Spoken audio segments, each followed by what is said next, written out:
Hey everybody, it's Ango. Tons of news stories in this one. We got about 5 or 6 topics: Impact, NWA, AEW, WWE. AEW interested in signing a ton of released WWE talent. This is a very, very interesting story that's going to be coming up in just a moment. But if you guys want more news videos, go ahead and click that subscribe button. Also, if you guys want to talk about wrestling with other fans, we got about 200 plus members on the official Discord server. So go ahead and check that out. All right, guys. So I just want to bring this to you guys. I don't know if you guys are aware, but yesterday during Dynamite Rampage tapings, Jake Atlas was in a match against Adam Cole, making his debut for AEW Rampage. And we actually don't even know if this match is going to air anymore because Jake Atlas, unfortunately, was injured during the match. Some people are saying it was a gruesome injury. Some people are saying it's a very serious injury. We don't really know just yet exactly what's going to happen here, but there is a possibility that this match will be removed from the taping. Now, the reason why I actually want to talk about this was because you guys may have watched AEW Dynamite, and Rey Fenix in the main event was chokeslammed through a table from Luchasaurus, and his arm basically just like popped out. Like, I don't even know how to explain it. It looked like it broke. The good news is, though, there was an update this morning that basically came out and suggested that all the testing from the hospital shows that Rey Fenix did not have a fracture, a break, or anything like that. So the good news is, the belief is that it's not a serious injury. Now, with Jake Atlas, of course, it's a very interesting situation because Jake Atlas was in a situation, as you guys know. He just signed to AEW, his debut match, getting hurt.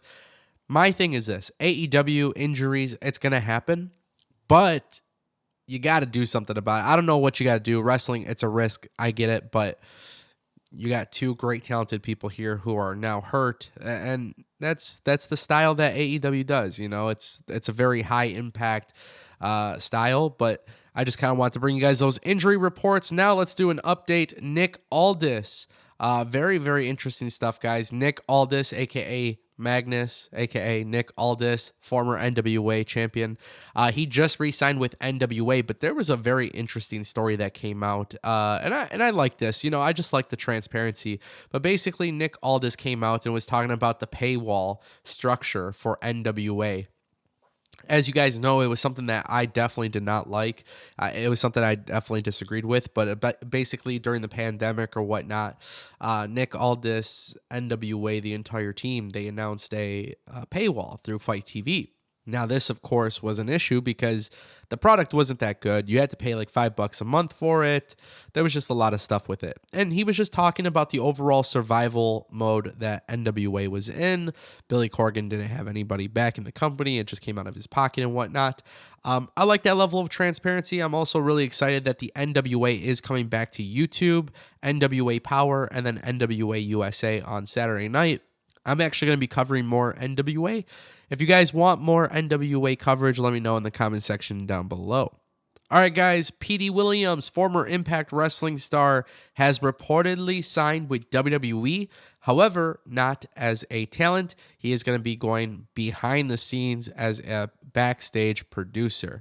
This is fantastic news. I think Petey Williams is an incredible talent.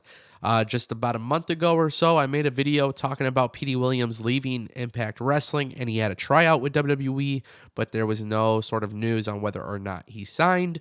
WWE has quite a few former Impact stars as their producers. One that comes to my mind is Abyss, Petey Williams, and Sanjay Dutt was with them, but now Sanjay Dutt is a producer or a coach for AEW. So really cool though. I really like Petey Williams. We'll see how that goes. But I definitely want to bring that to your guys' attention because WWE just basically took out a whole bunch of people from NXT. The coaches, producers, William Regal. If you guys missed the last video, I'll put the link in the description. You guys should check it out. But WWE is basically killing NXT completely. And what's really interesting, and I want to give a huge shout out to JD from New York. JD from NY, right? He's been talking about this. I see this all the time on Twitter. He talks about how Vince McMahon is pissed about and NXT dying or losing to AEW, right? And that's why slowly as time goes on, this is why we saw this change to NXT 2.0. Now, if you guys follow my channel, I am fully adamant about being firm on my opinion. I like NXT 2.0. I like black and gold NXT. I like NXT. I'm not going to hate on it. I like the fresh faces. I like this stuff. I know some people don't agree with it, but that's just my opinion.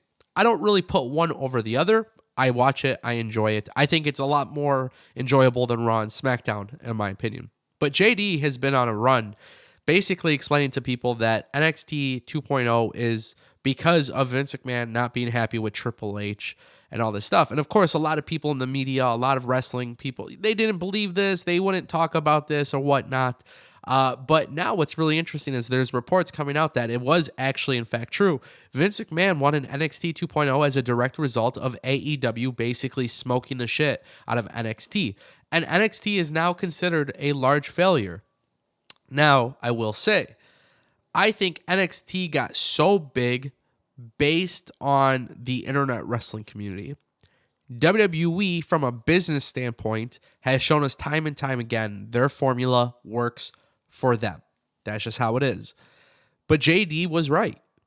You know what I mean? Like, WWE was in a situation where NXT failed because it went head-to-head with AEW, and Vince McMahon was not happy about it. Vince McMahon was upset about it.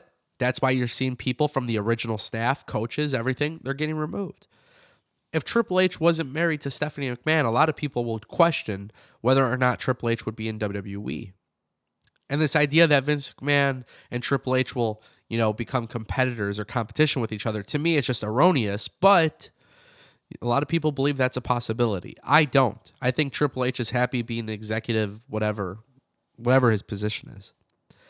Guys, very interesting stuff, though. WWE has announced these releases have been announced, and now AEW is reportedly interested in signing some of these people. There's also a belief that William Regal could very well go to AEW as a backstage coach, as a backstage producer in some sort of capacity.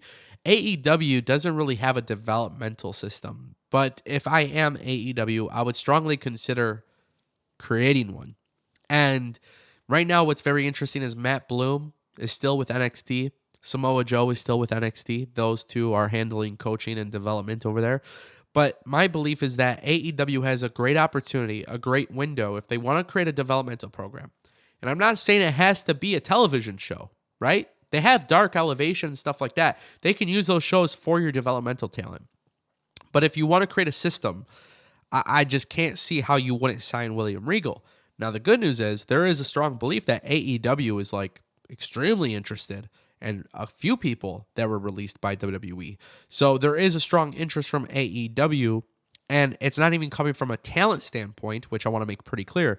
It's coming from a perspective of people that could be an influence backstage, and that right there is what they need. Because as much as we all like AEW, and I don't care what your excuse is, right? You can make excuses for AEW if you want.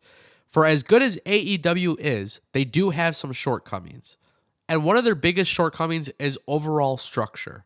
Now, which better way to improve the structure of your company than bringing in somebody like William Regal, who is solely responsible for the development of people like Becky Lynch, Sasha Banks, and so many more. Just saying, it's something to consider. Anyways, guys, my name is Ango. Thank you so much for watching this video. Hopefully this all clears up soon. But I'll see you guys soon. Take care. Peace.